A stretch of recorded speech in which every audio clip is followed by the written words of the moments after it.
الصلاۃ والسلام علیک یا رسول اللہ، الصلاۃ والسلام علیک یا حبیب اللہ صلی اللہ علیہ وسلم۔ محترم ناظرین، السلام علیکم ورحمۃ اللہ وبرکاتہ۔ ناظرین کرام، ہمارے ایک اسلامی بھائی کا یہ سوال آیا تھا قربانی کے تعلق سے کہ میں نے بکری خرید لی اور وہ بکری دودھ دینے والی بکری ہے، تو کیا اس بکری کے دودھ کو دو کر کے میں پی سکتا ہوں یا اس دودھ کو میں بیچ سکتا ہوں؟ کیا دودھ دو کر کے بیچنا جائز ہے یا نہیں ہے؟ تو ناظرین کرام، آئیے میں سیدھے جواب کی جانب چلتا ہوں، لیکن میں پھر یہ ایک بات آپ حضرات تک پہنچا دوں کہ میں ہر روز قربانی کے فضائل و مسائل لے کر آپ حضرات کی خدمت میں حاضر ہو رہا ہوں، اور انشاءاللہ بقرعید تک ہر روز میں قربانی کے فضائل و مسائل لے کر کے آپ حضرات کی خدمت میں حاضر ہوتا رہوں گا۔ اور اگر ابھی تک آپ نے ہمارے اس چینل کو سبسکرائب نہیں کیا ہے تو ضرور سبسکرائب کر دیں، تاکہ ہر مسائل جو ہے آپ کے موبائل تک پہنچتا رہے۔ ناظرین کرام، آپ مسئلہ کو سمجھ گئے ہوں گے، آپ سوال کو سمجھ گئے ہوں گے کہ اگر کسی نے، ان کا سوال تھا کہ میں نے بکری خریدا ہے قربانی کے لیے اور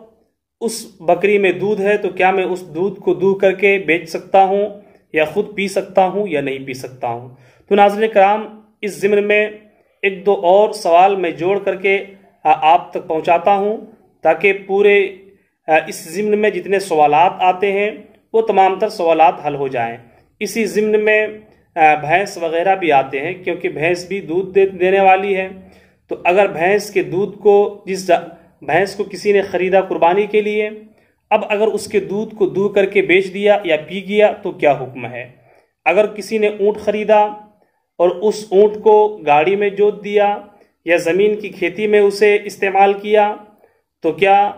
اس اونٹ کی قربانی ہو سکتی ہے یا نہیں ہو سکتی ہے؟ اگر کسی نے ایسا کیا تو اس کرنے والے کے اوپر کیا حکم شرع نافذ ہوتا ہے؟ تو ناظرین کرام، آپ سوال مکمل سمجھ گئے ہیں، تو آئیے چلتے ہیں سیدھے جواب کی جانب کہ جس جانور کی قربانی کی نیت کر لی جائے، یعنی جس جانور کو میں نے خرید لیا کہ اس جانور کو ہمیں قربانی کرنی ہے، میں نے نیت کر لی۔ اب جب میں نے جس جانور کی قربانی کرنے کی نیت کر لی، اس جانور سے کسی قسم کا فائدہ حاصل کرنا منع ہے، یعنی کسی قسم کا بھی فائدہ ہم جو ہے جس جانور میں قربانی کی نیت کر لیے ہیں، اس جانور سے کسی قسم کا فائدہ حاصل نہیں کر سکتے ہیں،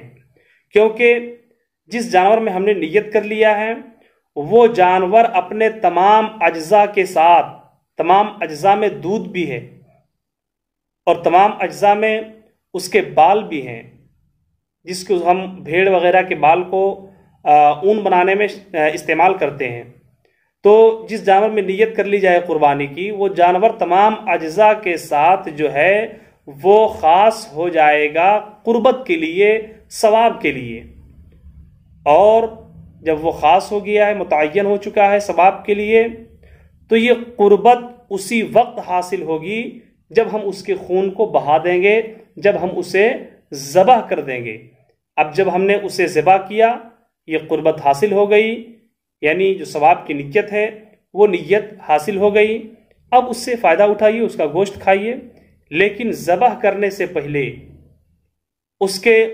نیت جو ہے، وہ نیت کے متعین جو نیت ہے قربانی، اس سے پہلے ہم کسی قسم کا بھی فائدہ قربانی کے جانور سے نہیں اٹھا سکتے ہیں۔ اب اس فائدے کے چند مثالیں فقہاء کرام نے فقہ کی کتابوں میں درج فرمایا ہے، اس کی چند مثالیں میں آپ حضرات کے سامنے رکھ دیتا ہوں کہ اپنے کام کے لیے کسی قربانی کے جانور کا استعمال کرنا، جیسے اس کے بال کو کاٹ لینا اور اسے فروخت کر دینا، دودھ دوہنا اور دو کر کے بیچ دینا یا اپنے سے پی جانا، یا اگر اونٹ ہے تو اس پہ سواری کرنا، یا اگر بیل ہے، بڑے جانور ہیں، اس کو جو ہے زمین میں جوتنا۔ تو ان تمام چیزوں کو فقہاء کرام نے منع فرمایا ہے، یعنی اپنے فائدے میں قربانی کے جانور کو استعمال نہیں کر سکتے ہیں جبکہ اس کی نیت ہو چکی ہو کہ اس جانور کو ہمیں قربانی دینا ہے۔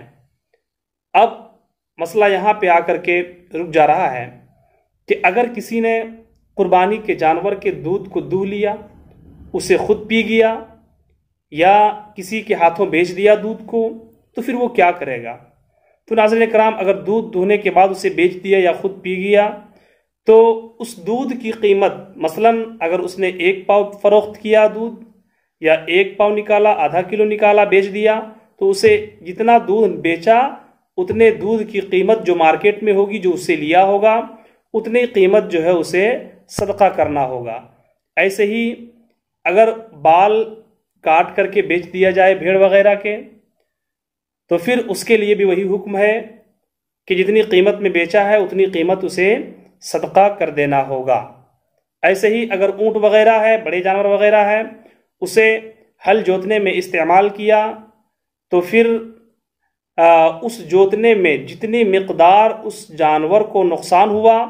اتنی ہی مقدار رقم جو ہے اسے صدقہ کرنا پڑے گا۔ یا اونٹ کو گاڑی میں استعمال کیا اور اسے یا تو پھر اجرت پہ دے دیا کہ لے جاؤ چند دنوں کے لیے، مجھے اتنے پیسے دے دینا اور بقرعید کے دن لا کر کے مجھے یہ اونٹ پہنچا دینا یا یہ بڑا جانور مجھے پہنچا دینا، میں اس کی قربانی کروں گا۔ اب اس نے 5 دن کے لیے اونٹ لے گیا یا بڑے جانور کو لے گیا اور اس سے 5000 دے دیا کہ میں 5 دن فائدے حاصل کروں گا، یا 2000 دے دیا اور کہا کہ میں 2 دن اس سے فائدے حاصل کروں گا اور پھر قربانی کے دن لا کر کے میں آپ کو واپس کر دوں گا۔ تو ناظرین کرام، وہ شخص جتنی اجرت میں دیا ہے اس سے اتنی اجرت،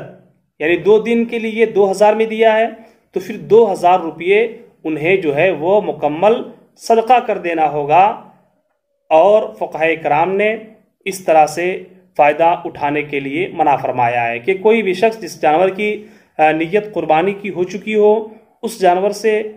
کوئی منفعت حاصل نہیں کی جا سکتی ہے، کوئی بھی فائدہ نہیں اٹھایا جا سکتا ہے۔ مزید تفصیل کے لیے فتاوی رضویہ جلد 20 صفحہ نمبر 511 512 پر آپ دیکھ سکتے ہیں۔ محترم ناظرین، اگر اس مسئلے میں کسی کو کوئی کنفیوژن ہو، کوئی شک ہو، تو آپ ہمیں کمنٹ باکس میں ضرور بتائیں تاکہ میں آپ کے کنفیوژن کو، آپ کے شک و شبہ کو دور کر سکوں۔ السلام علیکم رحمۃ اللہ وبرکاتہ۔